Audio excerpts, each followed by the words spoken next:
ఏది ఏమైనా సరే ఈ కాలేజ్ నాది. ఈసారి నాటకం పోటీలో ఈ కాలేజ్ గెలవడం నాకు ప్రెస్టేజ్ ఇష్యూ.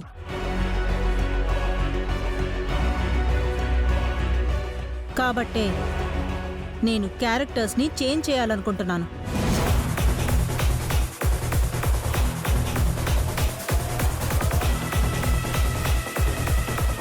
ఈ నాటకంలో పల్లవి మెయిన్ క్యారెక్టర్గా ఉండకూడదు.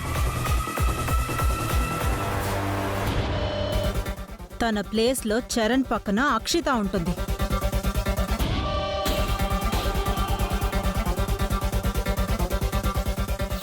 ఈ పల్లవిని ఆర్టిస్టులందరికీ ప్రాంప్టింగ్ ఇవ్వమని పక్కన కూర్చోపెట్టండి.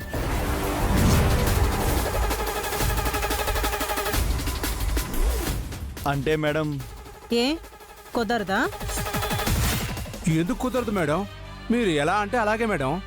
ఈసారి నాటకం పోటీల్లో మన కాలేజీ గెలవడమే మనకి ఇంపార్టెంట్.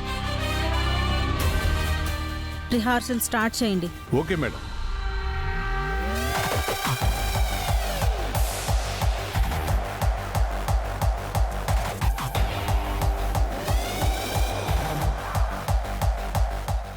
అమ్మా పల్లవి, సారీ అమ్మా. అయ్యో, మీరెందుకు సారీ చెప్తున్నారు సార్? అధికారం ఆవిడ చేతుల్లో ఉంది. ఆవిడ మాటని మీరు కాదనలేరు. ఆవిడ ఎందుకు అలా చెప్తున్నారో మీకు తెలియదు, కానీ నాకు తెలుసు సార్. నేనేం ఫీల్ అవ్వట్లేదు సార్. సరే, రిహార్సల్ స్టార్ట్ చేద్దాం. చూడమ్మా, ఇప్పుడు సీన్ ఏంటంటే మీ హస్బెండ్ ఆఫీస్కి వెళ్తున్నాడు. నువ్వు సాయంత్రం తొందరగా వచ్చేయమని ప్రేమగా అడుగుతున్నావు. ఓకేనా? Okay sir. అమ్మా పల్లవి, రెడీయా? Ready sir. ఇదిగో ప్రాంప్టింగ్ కరెక్ట్ గా ఇవ్వు. యాక్షన్. ఏమండి, సాయంత్రం త్వరగా వచ్చేయండి. ఇద్దరం కలిసి సినిమాకి వెళ్దాం.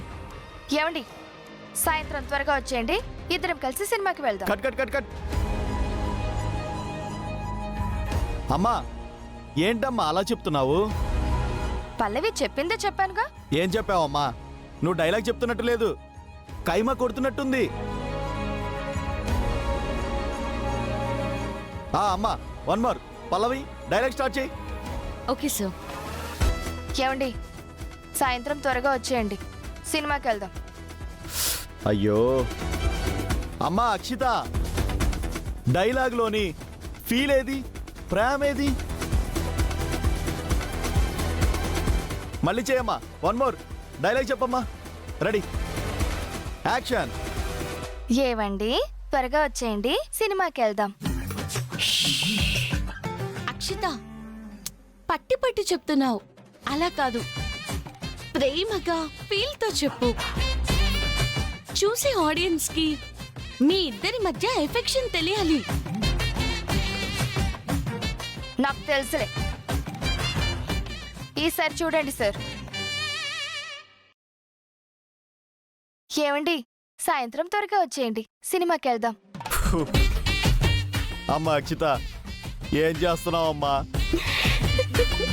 వాళ్ళందరూ చూడు ఎలా నవ్వుతున్నారు.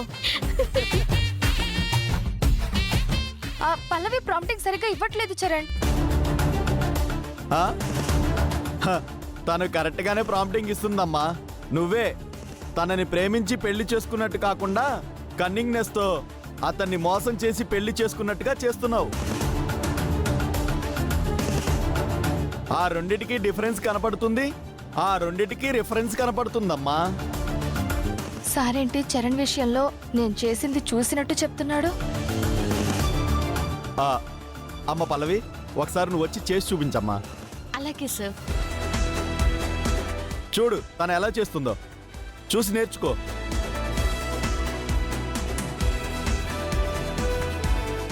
ఏమండి, అది సాయంత్రం త్వరగా వచ్చేయండి, మనిద్దరం కలిసి సినిమాకి వెళ్దాం. మర్చిపోకండి, తొందరగా వచ్చేయండి.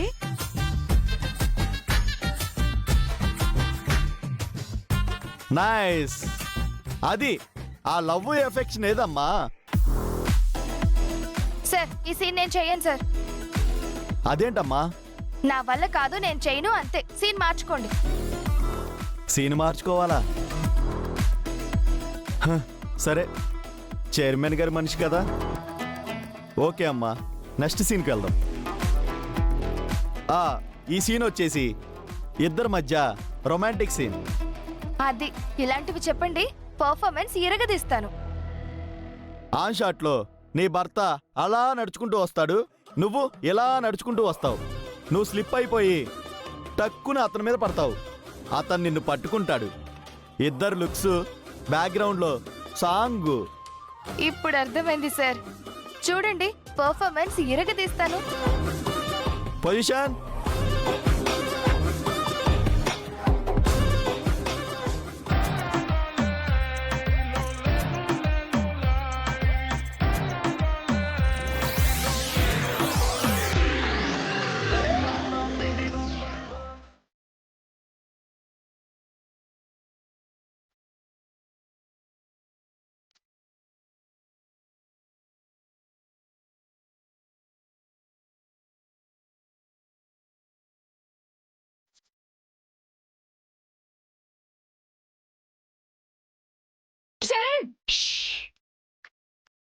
అదే పోజు, అదే లుక్కు, అదే సాంగ్.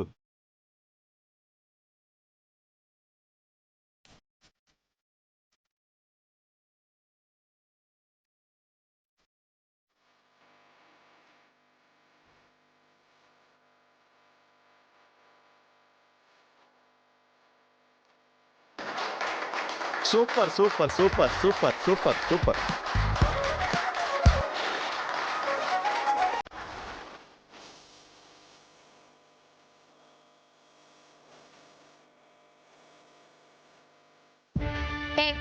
ఏమనుకుంటున్నావే నువ్వు? ఇప్పుడు హీరోయిన్ నువ్వు కాదు, నేను. నువ్వు సరిగ్గా చేయకుండా తన్నంటావేంటమ్మా? ఏం జరిగింది? చూడండి ఆంటీ, మీరు తనని ప్రాంప్టింగ్ కి పెడితే తను మధ్యలో వచ్చి మెయిన్ క్యారెక్టర్ లోకి దూరుతుంది. ప్రాంప్టింగ్ కూడా సరిగ్గా చెప్పట్లేదు.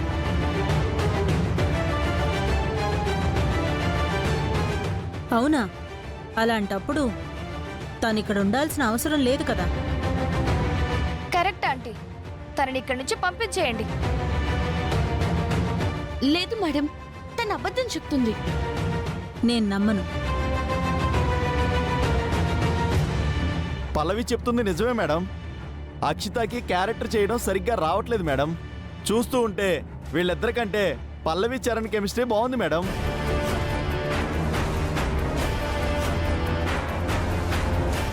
ఆపండి. అక్షిత ఫస్ట్ టైం ఈ క్యారెక్టర్ చేస్తుంది కాబట్టి ఏదో తడబడి ఉంటుంది. అవునా ఆంటీ, 1-2 సార్లు రిహార్సల్స్ చేస్తే నాకంటే ఎవ్వరూ బాగా చెయ్యలేరు. సో వాళ్లతోనే ప్రాక్టీస్ చేయించండి. అన్నట్టు ప్రిన్సిపల్ గారు, ఎస్ మేడం.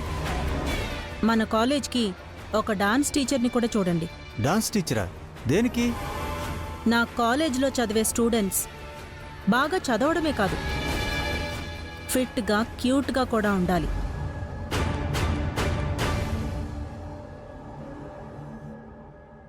కొండల్లాగా లావుగా ఉంటే నాకు నచ్చదు. సో టీచర్ని అపాయింట్ చేయండి. అలాగే మేడం.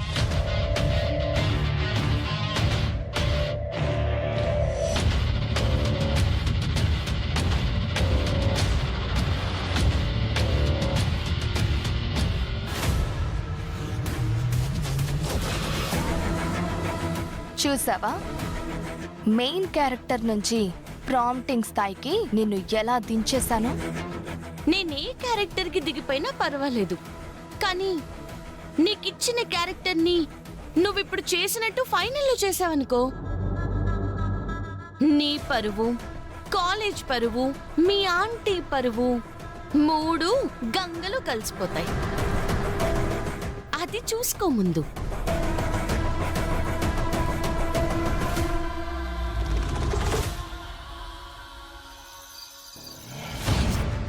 ఏంటి బేబీ నువ్వు చెప్తుంది?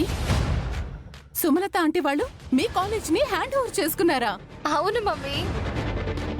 అసలు వాళ్ళు కాలేజ్కి వచ్చేంత వరకు ఈ విషయమే ఎవరికీ తెలియదు తెలుసా? ఏమైతేనే ఆంటీ కాలేజ్ హ్యాండ్ ఓవర్ చేసుకోవడంతో నాకు చాలా హెల్ప్ అయింది. హెల్పా? ఏమంటున్నావు బేబీ? కాలేజ్లో విచిత్ర కళ్యాణం అని చెప్పి ఒక నాటకానికి రిహార్సల్స్ చేస్తున్నాం కదా. చెప్పావు కదా బేబీ, నీది సైడ్ క్యారెక్టర్, పల్లవిది హీరోయిన్ క్యారెక్టర్ అని చెప్పి ఆ లెక్చరర్ పిచ్చి పిచ్చిగా రాసి నిన్ను పని మనిషిని చేశాడు. ఆ పల్లవితో రిహార్సల్స్ చేసిన ప్రతిసారి నువ్వు అవమానాలు పడాల్సి వస్తుందని చెప్పావు కదా. అవును మమ్మీ, ఇక ఆ పరిస్థితే ఉండదు. ఆంటీ ఆ నాటకం షేప్నే మార్చేసింది. పల్లవిని అందులో నుంచి తీసేసింది, నన్ను మెయిల్ లీడ్ చేసేసింది. Oh really? Yes mummy. పోనీలే బేబీ, ఆ పల్లవిని నువ్వు దెబ్బ కొట్టాలి అనుకున్నావు. నీకు బదులుగా నీ కాబోయే అత్తగారు దెబ్బ కొట్టిందన్నమాట. అవును మమ్మీ.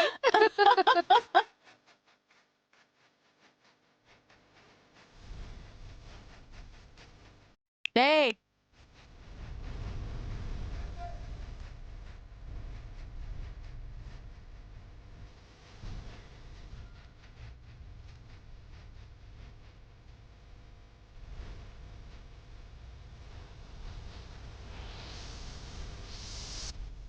ఏంటి కాలేజీలో వేసే నాటకం నుంచి నీ క్యారెక్టర్ తీసేశారంట? అవునండి. ఇప్పటికైనా అర్థమైందా మా బేబీ మీద ఎన్నిసార్లు నువ్వు గెలిచినా ఫైనల్ గెలుపు మాత్రం మా బేబీదే అని?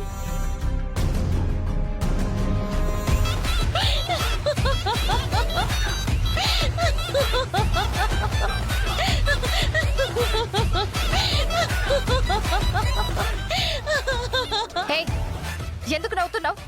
అసలు మిమ్మల్ని ఏ కేటగిరీలో వేయాలో నాకైతే అర్థం కావట్లేదు. మీ ఇద్దరు ఇంత అల్ప సంతోషులేంటి?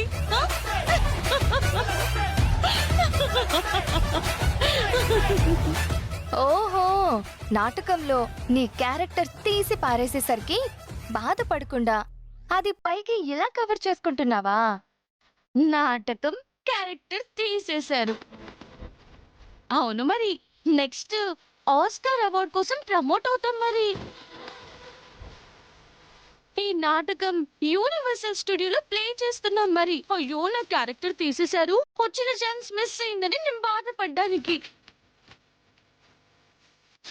ఈ మాత్రం దానికి నువ్వేదో సాధించేసినట్టు నువ్వు ఫీల్ అయిపోయి, మా బేబీ ఎంత సాధించిందో చూసేసావా అని ఏవిడ ఫీల్ అయిపోయి, చిన్న పిల్లలు చేస్తేలా అనిపించట్లే?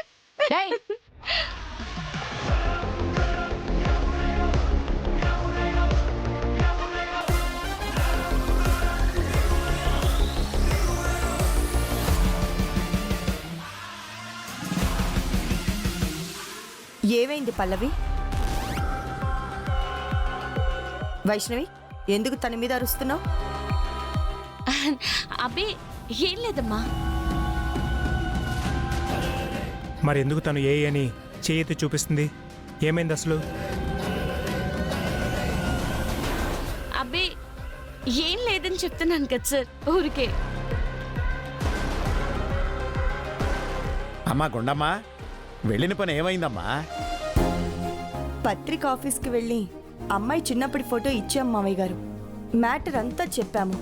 రేపు ఉదయం అన్ని పేపర్లలోనూ ఈ న్యూస్ వస్తుంది మామయ్య గారు. పోనీలే అమ్మా, ఈసారైనా ఆ భగవంతుడు కరుణించి నీ కూతురు జాడ తెలిస్తే అదే చాలమ్మా.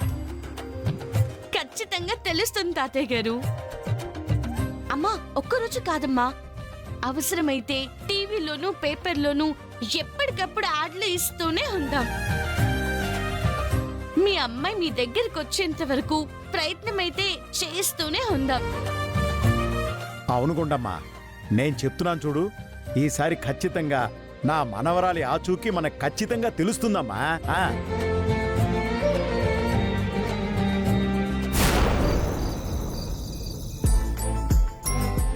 యా ఈరోజే కాలేజ్ టేక్ ఓవర్ చేసుకున్నాను. Yeah, it's nice. Okay, bye. Mummy నువ్వు కాలేజ్ టేక్ ఓవర్ చేసుకుంటున్నావని నాకు ఒక్క మాట కూడా చెప్పలేదేంటి? సర్ప్రైజ్ ఇద్దామనుకుందిరా. నాకు సర్ప్రైజ్ ఇవ్వటం కాదు, ఆ పల్లవికి షాక్ ఇచ్చింది. నాటకంలో నుంచి మెయిన్ క్యారెక్టర్ నుంచి తీసేసి సైడ్ క్యారెక్టర్లో పడేసేసరికి తనకేం చేయాలో అర్థం కాలేదు. పల్లవిని నాటకంలో క్యారెక్టర్లో నుంచి తీసేయడం కాదురా, అసలు ఆ కాలేజ్లోనే ఉండనివ్వకుండా చేస్తాను. ఇదిగో అమ్మాయి, ఎందుకు ప్రతిదానికి నా మనవరాల మీద పడతావు? తను చాలా మంచి పిల్ల. అవును సుమా, ఎందుకు తన మీద అంతలా ద్వేషం పెంచుకుంటున్నావు? తను చేసిన అవమానాన్ని మీరు మర్చిపోయారేమో కానీ మేము మర్చిపోలేదు డాడీ. మీరిద్దరూ తన మీద పగను పెంచుకున్నా నా మనవరాలనైతే ఏమీ చేయలేదు. నువ్వా నేనా అని తేల్చుకునే వరకు వస్తే మీకంటే 4 ఆకులు ఎక్కువే చదివింది నా మనవరాలు. ఏంటత్తయ్య గారు, మీరు దాన్ని ఎవరికో సపోర్ట్ చేస్తున్నారు? ఎవరికో సపోర్ట్ చేయట్లా, మంచికి సపోర్ట్ చేస్తున్నాను. సర్లే, నాకు ఆకలేస్తుంది. ఏవైనా ఉందా లేదా? అమ్మో, ఇప్పుడు డిన్నర్ అంటే ఆకులు ఏవో పెడతారు. మన వల్ల కాదు, ఎస్కేప్ అయిపోదాం. రేయ్, ఎక్కడికి వెళ్ళిపోతున్నావు? అంటే మమ్మీ డిన్నర్ స్కిప్ చేద్దామని. రేయ్, నువ్వెందుకు స్కిప్ చేయాలని చూస్తున్నావో నాకు తెలుసు. నోరు మూసుకునిరా.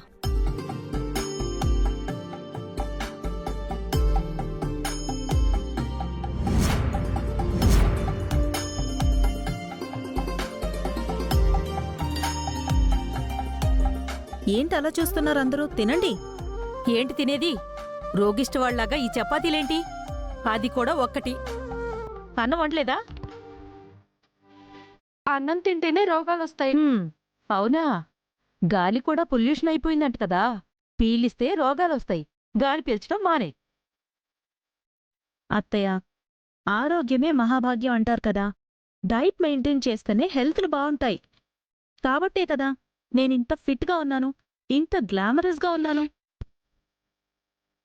అంటే మమ్మీ, మాకు ఇక్కడ రైస్ తినడం అలవాటు.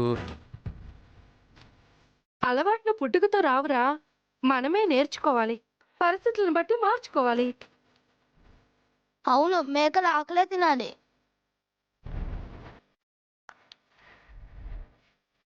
లంచ్లో అయినా డిన్నర్లో అయినా కూరలు ఎక్కువగా తినాలి, చపాతీ తక్కువగా తినాలి. అదే కరెక్ట్ ప్రొసీజర్. మమ్మీ, హాఫే వేసుకున్నావేంటి? సరిపోతుందా? నాకిదే ఎక్కువ. రేపటి నుంచి మీ డాడీకి కూడా హాఫ్ చపాతీనే. ఇదే సరిపోక మనమన మాడిపోతున్నానే, ఇంకా హాఫ్ చపాతీయా? ఆ మాత్రం ఆకలికి ఓర్చుకోలేరా?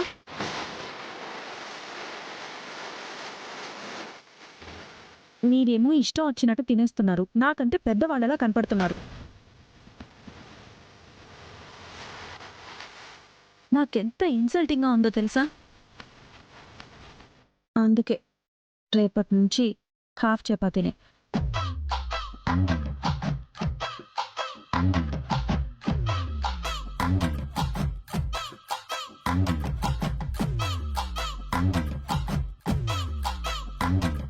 ఏమైంది మమ్మీ?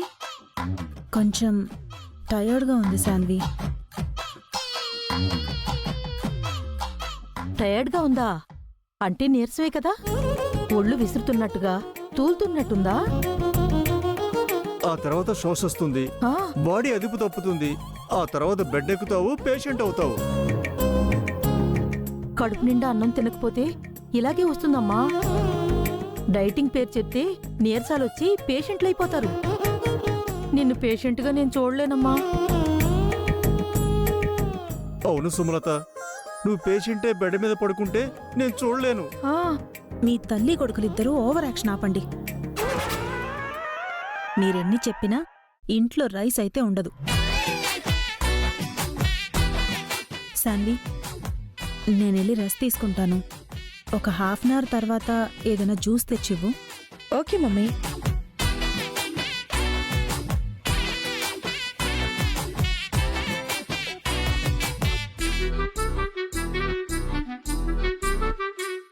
మమ్మీ నీరసంగా ఉంటుంది అంది కదా, మార్నింగ్ నుంచి కాలేజీలో ఉండటం వల్ల అయి ఉంటుంది. ఈ టైంలో అక్షితని పిలిచి తనకి జస్ట్ సేవలు చేయమంటే అక్షిత మీద మమ్మీకి ఇంకా మంచి ఇంప్రెషన్ కలుగుతుంది కదా. ఏం చేస్తాం కానివ్వండి.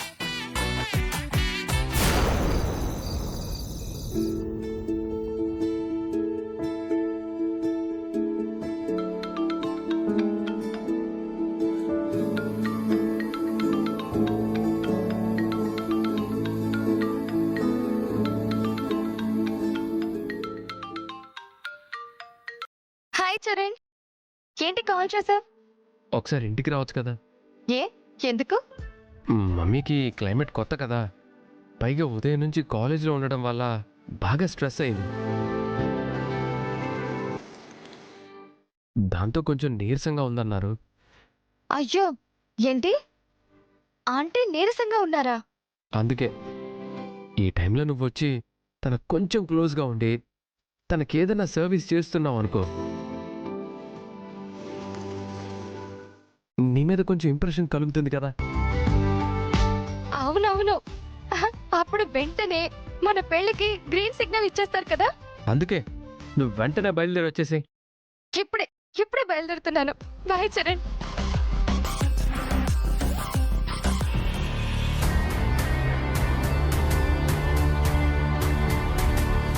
నేనొక్కదాన్నే వెళ్తాను, ఆంటీకేదో సర్వీస్ చేసి మంచి మార్కులు కొట్టేస్తాను. మరి దీని పరిస్థితి ఏంటి? పల్లవిని కూడా నాతో పాటు తీసుకెళ్ళి ఆంటీ ముందు పని మనిషిలా ట్రీట్ చేసి దీన్ని అవమానిస్తే ఇది రెచ్చిపోతుంది.